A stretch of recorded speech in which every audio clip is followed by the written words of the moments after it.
Hi, it's Ramsey Dewey at the JX Fight Club. Time for another edition of Q&A with the Coach. Our next question comes from Peter Coomer, who says, what are your thoughts on traditional martial arts like Muay Boran, which is a traditional style that preceded Muay Thai, Muay Boran, which were developed for actual combat and less for sports? Which one would you recommend to learn for somebody who has no interest in competing in tournaments? You also mentioned in another video that you learned capoeira at some point in your life. When I speak with people of different martial arts styles, a huge majority looks down on capoeira as just dancing around and has zero practical use. Is it really like that? Or are there elements which are usable in martial sports or self-defense? Thanks in advance. All right, I'm going to answer all of those questions. First, let's talk about capoeira. Capoeira, yeah. Capoeira, if you're not familiar with it, is a Afro-Brazilian martial art disguised as a dance. And so, if you watch a roda, you're going to hate my Portuguese accent. You watch one of these capoeira rodas, they gather around in a circle, they play musical instruments, they clap their hands, and they sing songs, while two combatants, two capoeiristas, get in the middle, and they engage in what looks like breakdance fighting. You ever seen that movie Zoolander? At the very end, one of the heroes is fighting one of the bad guys, and they start like breakdancing, but they're fighting with their breakdancing, and then Derek Zoolander looks up and says, "They're breakdance fighting." That's my favorite line in the whole show. That's kind of what capoeira is. It's like breakdance fighting. So many of the moves are similar to breakdancing. So yeah, I understand exactly why all these friends of yours are saying it's useless, and I've heard the same thing. The thing is, if you go to your average capoeira gym or school and you learn what they teach you, and then you go out and expect to win fights with that, you're going to get creamed, because it doesn't give you the context of what a fight actually is. And it also gives you a limited skill set. And it's a lot like teaching somebody a karate form, like learn this kata, and then go out and win a fight with that kata. Now, I know that worked in The Karate Kid Part 3, but that's not real life, my friends. That was a movie. Capoeira has a number of movements which I use and I integrate into my fighting style. The meia lua en compação, the martelo do suelo, the armado. These movements, basically a wheel kick and a rising round kick from the floor, and arc kicks, the sit out, even the cartwheel. And I use cartwheels a lot more than you might think in my fighting style, but a lot differently than it is taught in the context of capoeira. I'm definitely going to have to make a technique video about this at some point. But the thing is, if you want to be able to use these moves from capoeira, you're going to have to know how to fight first. If you want to be able to use capoeira in a cage fight, you need to know how to box and wrestle and do jiu-jitsu and do kickboxing and all this other stuff. You have to have that base of what a fight actually is. And then you can pull off a meia lua once in a while, or a rising round kick from the floor, or even a Showtime cartwheel kick or something like that. But you have to know how to fight first. And that's really true of most martial arts. Most of these traditional-ish styles that teach you fancy movement but don't give you the context of what a fight is. And they don't spar or anything like that. I mean, a meia lua en compação, that wheel kick, it can take your head off. It can generate an enormous amount of power. But if you don't train to set that up on a live resisting opponent, if you don't train the correct footwork to get your lead foot in the right position, you're never going to land it. Now, I can show you how to do it,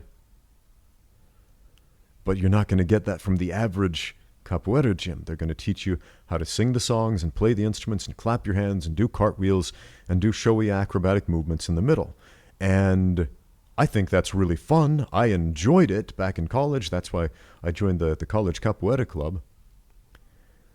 And it's a really great workout. There's a lot there, a lot of that great gymnastic movement that gives you a really strong core and makes you a better athlete. And anything that makes you a better athlete makes you a better fighter.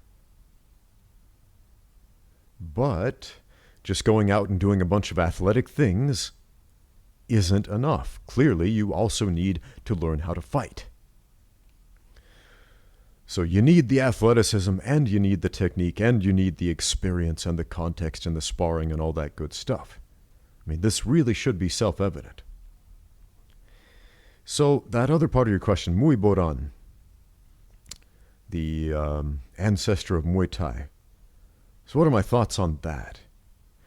So, I mean, I've seen it. I've seen a number of demonstrations of Muay Boran. I have a number of friends from Thailand who are interested in that sort of thing, and they do demos of Muay Boran. But mostly what Muay Boran has turned into these days is demos, martial arts demos. And they do some really cool looking stuff, and sometimes they'll do empty-handed stuff. Sometimes they'll do stuff with weapons, or karabi, karabang, or however you say that. I think that's the weapon style.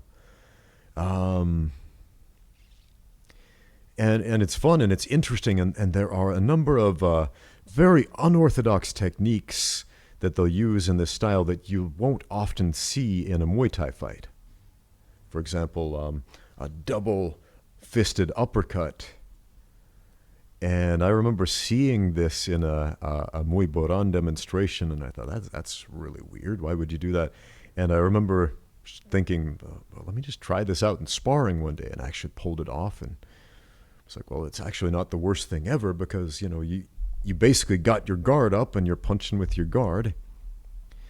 Obviously, it's going to limit some of the other options you have to follow that uppercut up, but it's not the worst move in the world. There was a story about Anderson Silva. Anderson the Spider Silva, one of the most famous UFC fighters ever. He saw the movie Ong Bak, the Thai Warrior, with Tony Jaa. Tony Jaa is a fantastic stuntman, does all his own stunts, doesn't use special effects, and he's just off the wall, crazy awesome with what he's able to do in these movies. And so Anderson Silva, he's telling this story. He sees Tony Jaa do this elbow, this outward elbow, kind of slips a punch and comes under the guy's chin with the elbow, and it doesn't look too complicated. And Anderson Silva starts scratching his head, and he's like, I think that could work in a fight. So he goes to his coach and shows him the clip from the movie and says, hey, I want to practice this move. And his coach says, no, that's garbage. That's just like demo stuff from movies. That's just stunts. That doesn't work in a real fight. Let's just focus on the basics. And Anderson, he kept coming back to his coach saying, come on, let's practice this move. I really want to use this elbow in this fight against Tony Strickland that he had coming up. And his coaches kept saying, no, that's garbage. It's just movie stuff. It's not going to work. But Anderson Silva was so convinced. He really had this idea. This looks practical. I feel this is going to work.